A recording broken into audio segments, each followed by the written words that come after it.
Bonjour mes amis, mon nom c'est Solange Thibodeau, alias Solange Bonheur, et je suis l'auteur du livre de la COVID-19 à la dictature mondiale.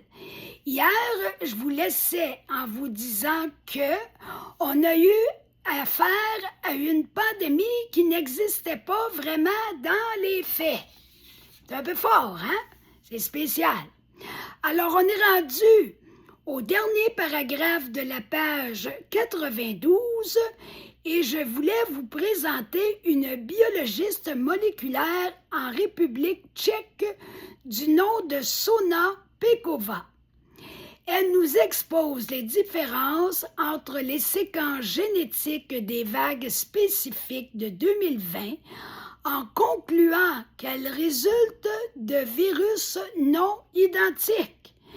Elle explique qu'avec un virus qui mute constamment, il devient impossible d'utiliser un seul vaccin conçu pour lutter contre le virus d'origine, car le virus d'origine ne circule plus. S'engager dans cette voie risque de provoquer un renforcement de la maladie aggravée dépendante des anticorps.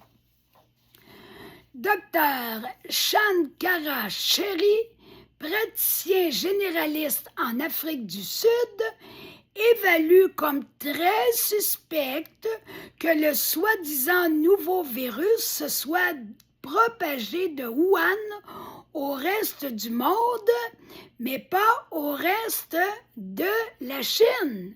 Étrange tout de même. Il considère bizarre que le test PCR s'emploie soudainement de manière abusive comme outil de diagnostic.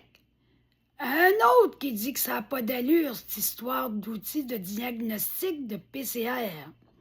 Il s'étonne également que les autorités sanitaires affirment que des personnes asymptomatiques portent en elles le potentiel d'en infecter d'autres.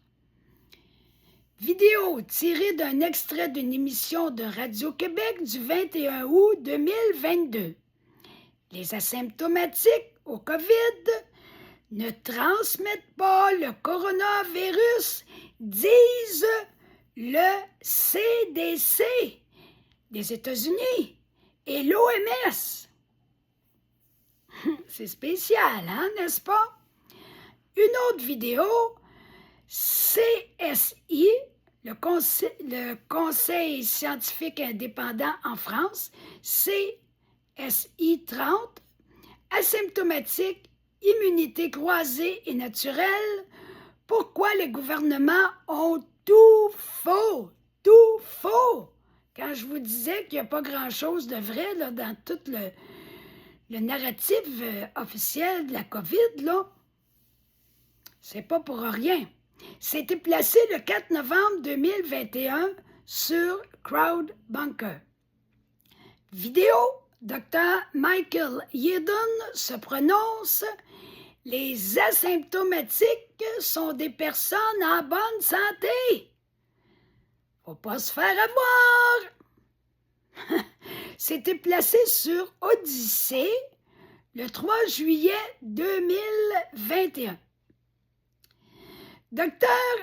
Cherry raconte comment sa pratique médicale en Afrique du Sud au cours de 2020 traite les patients présentant les types communs de pneumonie avec de l'hydroxychloroquine, un médicament exploité depuis longtemps pour ses effets antiviraux. Et c'est encore moi qui reprends ici la parole. Sur l'hydroxychloroquine, voici une vidéo de Pierre Chaillot, statisticien français. Depuis le début de la crise COVID, il a collecté hebdomadairement toutes les semaines l'intégralité des données officielles disponibles sur on partira pas sur un 7 carré certain, là. Sur les sites d'Eurostat, de l'INSEE, INSEE, de la DRES, DREES, et des différents ministères. Il est l'auteur du livre COVID-19, ce que révèlent les chiffres officiels, mortalité, tests, vaccins, hôpitaux, la vérité émerge. C'est paru en janvier 2023 aux éditions L'Artilleur. Vidéo hydroxychloroquine de la fraude à la censure, placée sur YouTube le 4 février 2024. Vidéo encore une fois. Dr. James Thorpe. Je prescris de l'hydroxychloroquine pas depuis hier, depuis 40 ans. C'est efficace, dit-il, sur Crown Bunker en février 2024. CSI numéro 131, le 18 janvier 2024, Emmanuel Dahl, Vincent Pavin, Xavier Azalbert, étude sur l'hydroxychloroquine sur CrowdBunker. Une autre vidéo, un patient guéri est un patient perdu. Du fric perdu pour les compagnies pharmaceutiques. Entre parenthèses, hydroxychloroquine. Un médicament qui coûte pas cher. C'est avant octobre 2021. Et c'est moi encore qui passe un commentaire. Dans la barre de recherche de crowdbunker.com, tapez l'IHU, qui est l'Institut hospitalo-universitaire, démontre que son protocole anti-COVID aurait pu sauver de très nombreuses vies. Il s'agit d'un très bon article au sujet de l'efficacité de l'hydroxychloroquine et d'autres médicaments efficaces pour traiter la COVID. L'IHU se trouve à Marseille.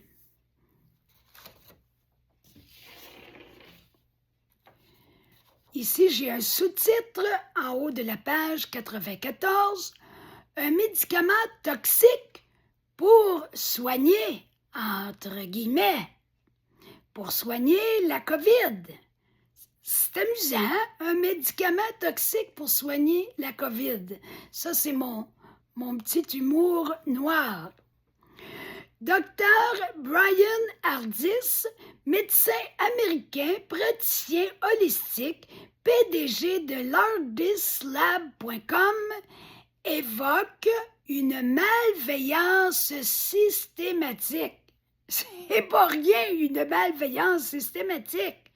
Lorsqu'il entre dans les détails du protocole de traitement officiel des États-Unis, un protocole médical ordonné par le docteur Fauci sur la base de fausses études produites par l'OMS. Voici ce qu'il en dit. En mars et en avril 2020, des témoignages incessants dans les médias fusent de partout de la part de médecins et d'administrateurs d'hôpitaux de New York. Ils se plaignent en rapportant le même scénario chaque fois qu'ils se font ainsi interroger par les médias.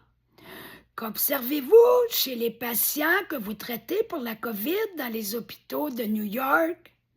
Ils répondent tous, sans exception, la même chose. Jamais un virus respiratoire ne s'est comporté de cette manière auparavant. Les autres disaient « Wow, qu'est-ce qui se passe là? C'est pas normal! » À partir du moment où nous commençons à traiter ce virus respiratoire, vers les jours 3, 4 et 5 du traitement, le virus quitte les poumons.